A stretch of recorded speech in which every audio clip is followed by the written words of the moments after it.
안녕하세요. 공병호TV의 공병호입니다. 저는 오늘 송도에 강연이 있어서 나왔습니다.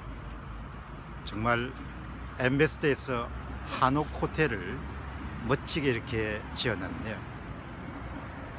이런 투자를 볼 때마다 사업가들이 참 대단하다는 생각을 하게 됩니다. 우선 제 머릿속에 언뜻 떠오르는 것은 돈이 얼마나 남을까라는 그런 생각이고, 상당히 대형 투자를 했겠다는 그런 생각을 하게 됩니다. 10년, 20년 앞을 내다보고 엠베스더 호텔이 한옥 호텔에 투자를 단행하는 그런 셈입니다. 사업가들은 항상 이렇게 준비를 하죠. 5년, 10년, 또 15년, 20년, 30년 후에 어떤 먹거리를 창출할 것인가라는 부분을 필사적으로 준비하고 대비하고, 또 이런 과정에서 생존과 성장을 아마 보장받는 것이 사업가들의 일생이지 않겠냐는 생각을 해봅니다. 저는 개인도 마찬가지지만 나라도 계속 현재로부터 미래를 향해 가지고 부단하게 갈고 닦고 준비하는 그런 부분들이 굉장히 중요한 그런 삶의 요체이자 국가 경영의 요체이라는 그런 생각을 해보게 됩니다. 최근에 그런 한일 관계를 이렇게 보면서 우리가 나라를 되찾은 지가 72년이 됐습니다. 72년이. 그 당시를 살았던 사람들은 대부분 다 죽었고, 후손들이 일본도 마찬가지고 한국도 마찬가지고 이 땅에서 또 저 땅에 살아가고 있는 셈이시죠.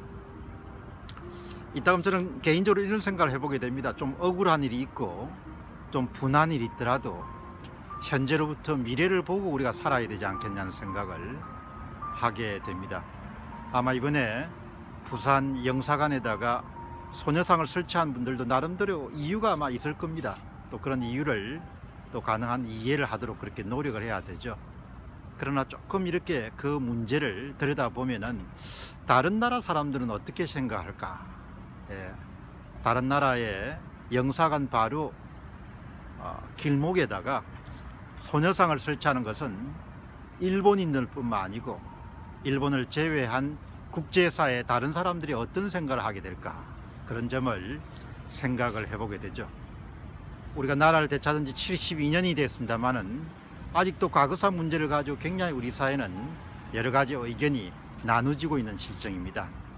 제 바람은 제국시위 시대를 살았던 한국인은 일본인의 입장에서 문제를 좀 생각해보고, 좀 미흡한 점이 있더라도 우리가 조금 더 이해할 수 있는 그런 마음가짐이나 태도를 보이면 어떨까. 그래서 억울하거나 가슴 아픈 점이 있더라도 앞을 보고 향해서 나아가는 그런 자세가 저는 필요하다고 봅니다. 그리고 또 실리적이고 실용적인 면에서도 우리는 한미 관계와 또 한일 관계를 굉장히 잘 맺어가야 될 그런 굉장히 중요한 그런 책무감이 있죠. 그렇기 때문에 요즘 우리 사회에서 이렇게 또 과거사 문제를 가지고 분란이 일어나고, 또 소녀상 때문에 봉합될 것처럼 보였던 그런 한일 관계가 또다시 냉각 상태로 이렇게 들어가는 걸 보면서 조금 우리 중심이 아니고 국제사회 중심에서 한번 생각을 해보게 되면은 더 나은 해법을 우리가 찾을 수 있지 않겠냐, 그런 생각을 하게 됩니다. 어떻든 역사도 중요하지만 삶은 계속돼야 되고, 또 화합할 수 있는 것은 화합할 수 있어야 되고, 이해할 수 있는 것은 이해할 수 있어야 되고, 용서할 수 있는 것은 또 용서할 수 있어야 되지 않겠느냐, 그런 생각을 하게 됩니다. 오늘 강연을 온 김에 정말 이렇게 새로 접하는 엠베스더 호텔의 한옥 그런 호텔을 보면서 저 머릿속에 문득 떠오른 그런 생각이, 우리 사회가 조금 더 적극적으로 미래를 보고 준비하고 대비하고, 그리고 과거 문제를 조금 더 깔끔하게 정리정돈하는 그런 나라가 됐으면 좋지 않겠냐는 그런 바람을 갖게 됩니다. 제가 여러 번 강조한 것처럼 개인이든 회사든 나라든 실수가 없을 수가 없죠. 우리도 그렇고 일본도 그렇다고 생각합니다. 공병호TV에서는 오늘 송도의 갱원제 엠베스더 호텔에서 전해드렸습니다. 감사합니다.